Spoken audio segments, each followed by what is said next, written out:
On September 9th, 1999, Sega released its final piece of gaming hardware, the Dreamcast. Like a shooting star, the Dreamcast burned hot, it burned bright, and it burned out too fast.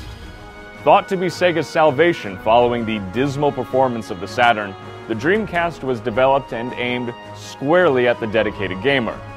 But while Sega did so much right, so much more went wrong.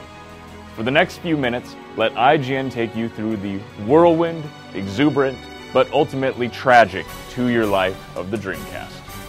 In 1997, battered and bruised by the arrival and subsequent dominance of the Sony PlayStation, Sega knew it needed a head start on the next generation of hardware if it wanted a chance to succeed. And so the company pulled the plug on the flailing Saturn to not only free up resources needed to develop and launch its new machine, but to finally bury its compound mistakes with the ill-fated console. I was a diehard fan of the Saturn, and now I can look back on it and realize it was a disaster. It had very little third-party support. Now, there is a main reason for this. Imagine you're at E3, where all the big announcements happen, and they announce the Saturn, and they announce the release date, and surprise to everyone there, the release date is immediate. Right there, Sega made a huge mistake in that they jumped the gun and got their hardware on the shelf, but they left all the third-party support behind, and they were never really forgiven for that when the Dreamcast came out later. But the development of the new machine was about as simple as the chip architecture of the Saturn.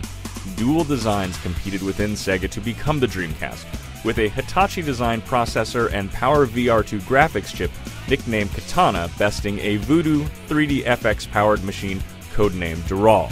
Once the design was set, though, Sega went all out creating the games for the Dreamcast that it neglected for the Saturn, such as a Sonic the Hedgehog launch title named Sonic Adventure, which set tongues wagging. This was going to be the big Sega console that did it right, you know? This was the future, this was next gen, this was all the little taglines you hear in ads, and this was going to be awesome. I kept from getting laid in order to pick up a Dreamcast on launch day and get myself some Soul Calibur and Sonic Adventure. I couldn't resist. The North American launch of the Dreamcast was an unmitigated success. Within 24 hours, Dreamcast hardware and software sales had topped $98 million, the best launch day of any console up to that point. The success was bolstered by a launch lineup that included striking games like Sonic Adventure, Power Stone, House of the Dead 2, and Namco's unbelievable Soul Calibur. It seemed every third party that Sega had spurned with the Saturn debacle was now on board, save for one very notable name, Electronic Arts.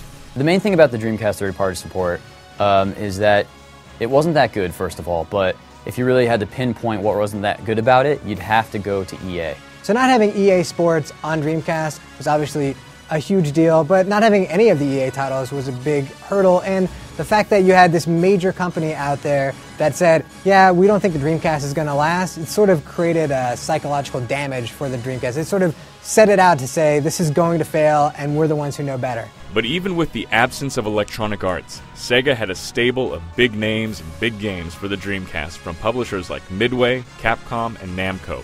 Sega's arcade heritage resulted in games like Samba de Amigo and Crazy Taxi, but it was Sega's quirky sense of innovation that resulted in fresh titles like Space Channel 5, Jet Grind Radio, and The Talking Fish Seaman. These were games you could not help but talk about. It's sort of like the ultimate hardcore gamer's dilemma, where you know that this product's awesome, but you also know in the back of your mind that not really anybody's going to agree with you that it's awesome, and there's just going to be this tiny, tiny segment of the population that appreciates what these games are and how cool they are, but nobody's really ever going to play them. If there's one thing that's kind of sad about Dreamcast, it's that it never really attained the mass market appeal that maybe it could have. Maybe if it had made some different decisions in the type of games that were released, or maybe if it just was a little bit more mainstream. They actually had a lot of games that appealed to Japanese gamers, but they wouldn't catch on to a broad audience. And you can see that in something like Space Channel 5, or certainly Seaman. Well, Seaman didn't sell well because it had probably the worst name any video game has ever had, and it also was the weirdest game that you could imagine. It was like a virtual pet, except it was a fish with a head on it, and he talked to you, but he didn't just talk to you, he was a jerk. He was a total asshole. And then there was Shenmue. Shenmue is a game that had a whole lot of hype behind it. It's a game reportedly that cost $80 million to make, which even by today's standards is ridiculous, but for back then, I mean, it was easily the most expensive game ever produced. Shenmue pretty much bankrupted Sega. That was like the nail in the coffin. It was promised to be this game that made you feel like you were living somebody's life. And I guess if you live the life of somebody who just opened a bunch of drawers all the time, then yes, you in fact were living somebody's life. Somebody's incredibly boring life. The hype leading up to the launch of the PlayStation 2 played an undeniable role in the fizzling of the Dreamcast. Early footage of Tekken and Ridge Racer looked excellent, and the PS2 promised Madden. But to top things off, every PS2 was also a DVD player. But it wasn't just the PS2 that was hurting the Dreamcast.